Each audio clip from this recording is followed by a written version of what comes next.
Hey everyone, DFA here, welcome back to the channel, and this week after Mutsu last week we are taking a look at the second Japanese battleship that's currently in the shipyard, and this one is the Hyuga for I think something like 20 steel.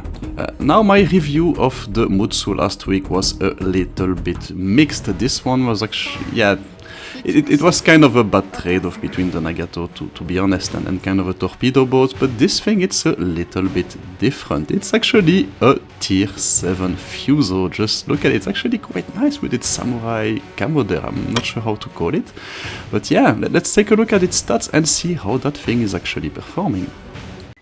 So Hyuga 2 times rapid reload 3 instead of precise aiming that the Mutsu and the Fuso are getting. That's a pretty big improvement in my book, especially with the ship with 12 guns. Unfortunately, the survivability is not improved. From the Fuso you get a bit more hit points, but much less than the Mutsu and the other battleships at the tier. And the armor is not really there, so you're a very, very squishy target. Yeah, even more squishy than that. It's pretty comparable with the Ashitaka. Maneuverability, it's not great, it's not a fast ship, it's not a maneuverable ship.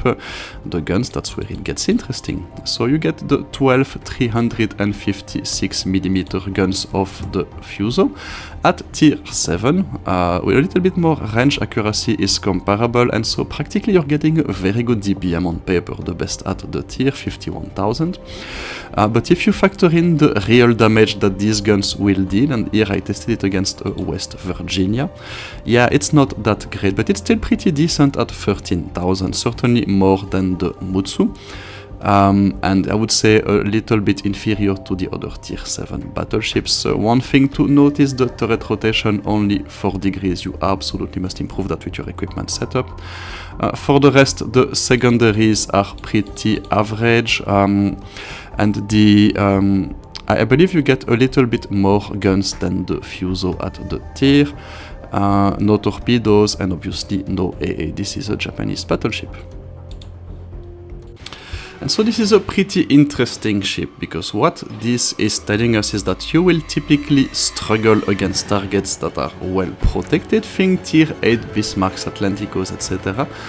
But anything that is lighter than you, your DPM becomes an absolute nightmare to deal with, and you get rapid reload 3 on top of it.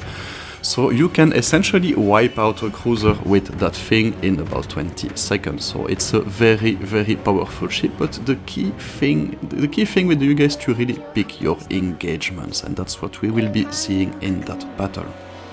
And so yeah, typically that Fiji there at the range of 11 kilometers, it's a really good target for us, and this is, yeah, you see, this is what those guns are made of.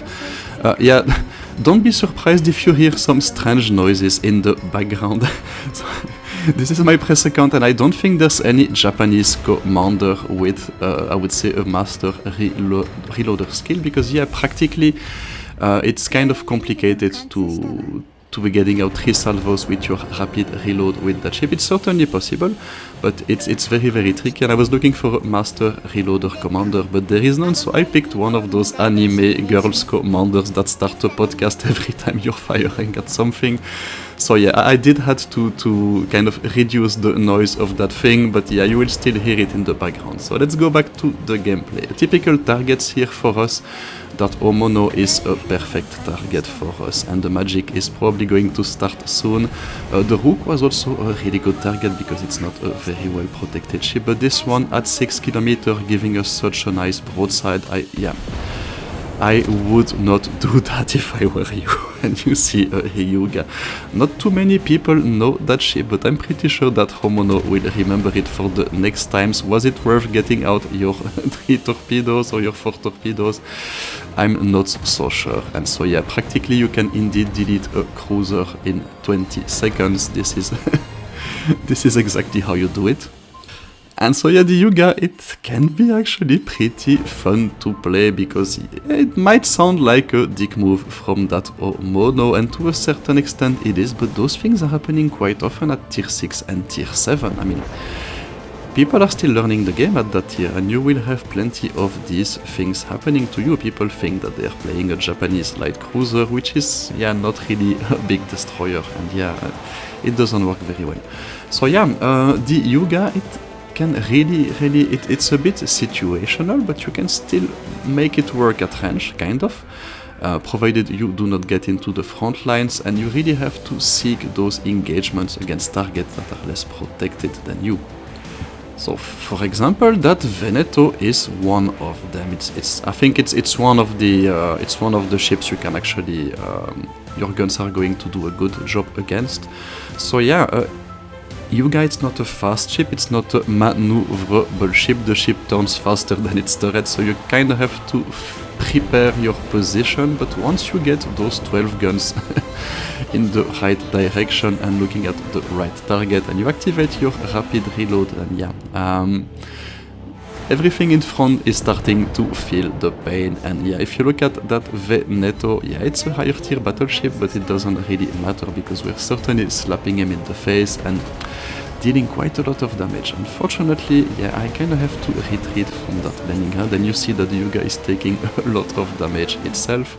But yeah, and I kind of failed to activate the 3 salvos of the rapid reload there, and yeah, that kind of a misplay by me, but it is definitely possible. You just need to be perfect with your timing, and unfortunately I cannot stay in a position to punch that Veneto because I have to dodge these torpedoes, and yeah, get a bit lucky there, and we'll leave it at that. So yeah, we're kind of outside of the 3 caps there. Game is not looking too great, if I'm honest. So yeah, let's see what we can do. Let's gap in the cap because the DD is not looking at me anymore, and yeah, we're not going to be able to finish that Veneto, I'm afraid. So yeah, let's look for the next engagement, and I'm seeing a few cruisers coming towards B, so they're probably trying to get some damage out of this game before it ends, because yeah, 2 Algeries, those are ideal targets for me practically. So yeah, let's see what we can do there. Let's get ourselves into the right position, because again, remember, your ship is turning faster than your turret, so that's kind of how you want to play that big massive thing. And yeah, and we do have a Rook and the Algerie. So we're going to use that island to protect ourselves from the Rook, and while we are dealing with that Algerie. And yeah, unfortunately there is a bit of a misplay there by me, because I'm going to activate my rapid reload while my guns are not perfectly on target, and so you really have to activate it once you are really ready to fire if you want to get the 3 salvos out. And obviously we do punish that Algerie, and we are going to slap him again, but we are not going to be able to finish him, and unfortunately the Rook is going to, yeah, it's going to finish us, I'm afraid. So there you go. So the Hyuga, is it fun? Absolutely. I had a lot of, I had a lot more fun playing that ship than I had playing the Mutsu, to be honest.